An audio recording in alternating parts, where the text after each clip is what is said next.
What's going on, y'all? H-Dog back here with another video, first video of 2023 to be exact.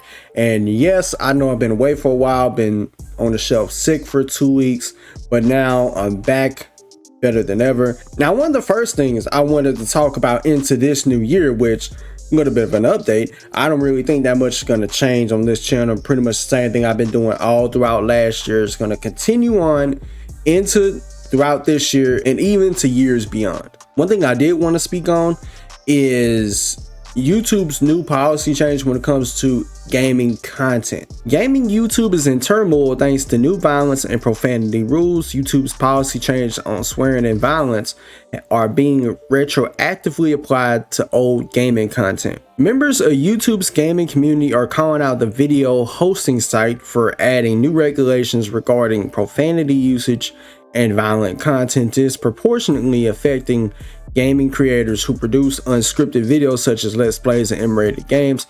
Worse, the policy is retroactively deeming their videos in violation of new rules and affecting their ability to make money on the platform. The rule change in question was originally made back in November 2022, which is curious that we're just now hearing about it. And the blog post announcing it saying that YouTube now treats all profanity equally, meaning is just about as bad as, and any usage of such in titles, thumbnails, or in the first 7 seconds of a video may result in complete demonetization.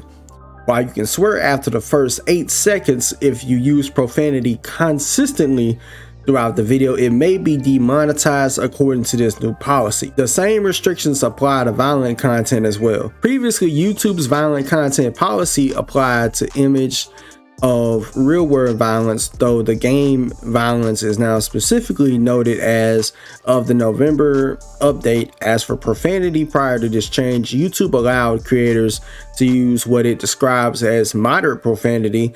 It says fall under this category in the first 30 seconds without fear of demonetization. The trouble is that the new standard is apparently being applied retroactively to videos made before the policy change, and that adds up for channels that have been on YouTube for years and have received revenue from old videos.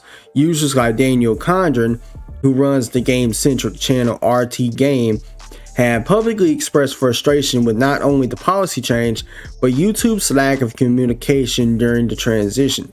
In a nearly 20-minute long video, Condren, who has over 2.7 million subscribers, recapped the situation in which a video had been flagged, age restricted without explanation, and after he sent it into appeal to rectify this, he was denied within 10 minutes. After escalating the issue, Condren says he saw a mass flagging of around a dozen or more videos that he attempted to appeal through the same channels.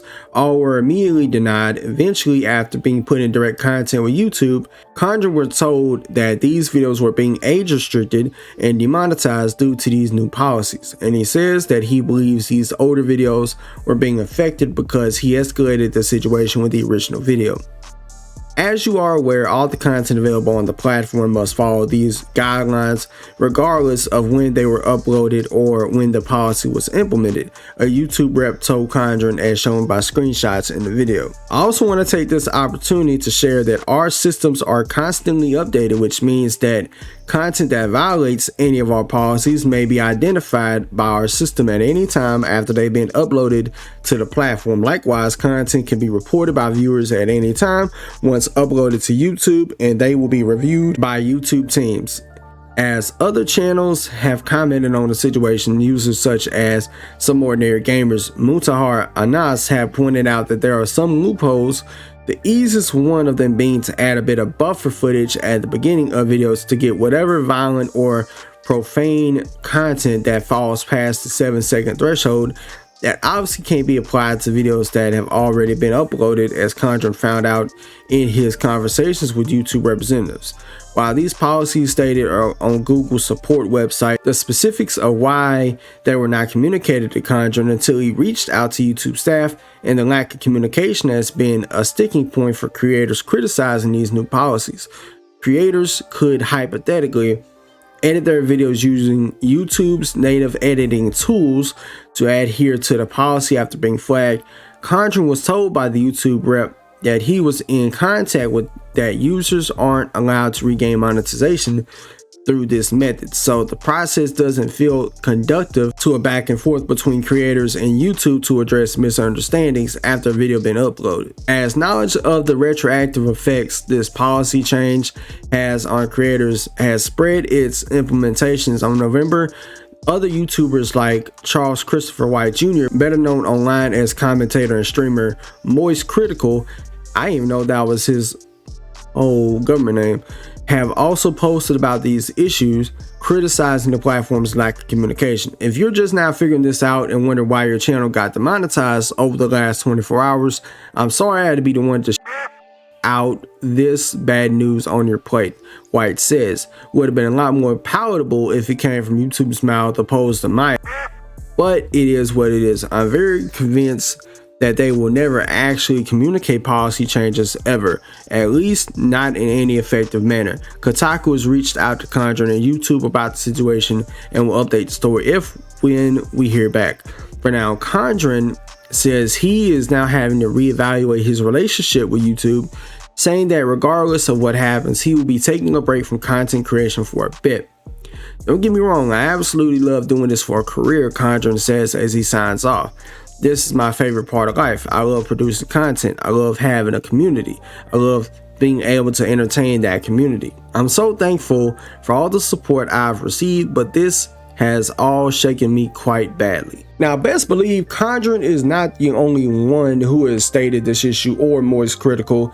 Even somebody else, but like the name Big Fry, he's even pointed this out in a recent video as well. Today's video is brought to you by YouTube's new policy guidelines. If you want violence, swearing, or content targeted at teenagers 16 and up, this platform is no longer for you. Gone are the days of covering shooters that might show a little bit of blood or brain matter. Gone are the days of authentically yelling, or even, and I just gotta say it, YouTube. A video I released yesterday on the day before has been hit with limited ads, and this is on the heels of a new stealth policy change from YouTube that's meant to crack down on violent content and cursing. Now, if you're fans of the channel, you know I curse like a sailor, but even before this policy change came up, I found myself scripting out videos a lot more, and just in doing that, I found my cursing has been curbed significantly without me even meaning to. But when I can't even showcase a trailer for a game that might have zombies' heads exploding without getting hit by limited monetization for violence, on top of saying the word only once in my video and getting hit with an inappropriate language bop to the head, well, this is the content I'll have to start bringing to the channel. Ladies and gentlemen, the new and improved, family-friendly Big Fry TV, playing one of the best tactical shooters on the market. I hope you guys enjoy this new and definitely not parodied direction of the channel, and once again, YouTube. And even though I'm somebody who isn't really monetized at this point, even though I am getting close to get 1,000 subs on YouTube as it is, this is something I'm gonna have to keep an eye out on, at least when I do end up crossing that bridge to monetization, if I have any videos that get flagged or, you know, get deemed age inappropriate or get restricted even. Now, something like this would typically target anybody that's in a Let's Play community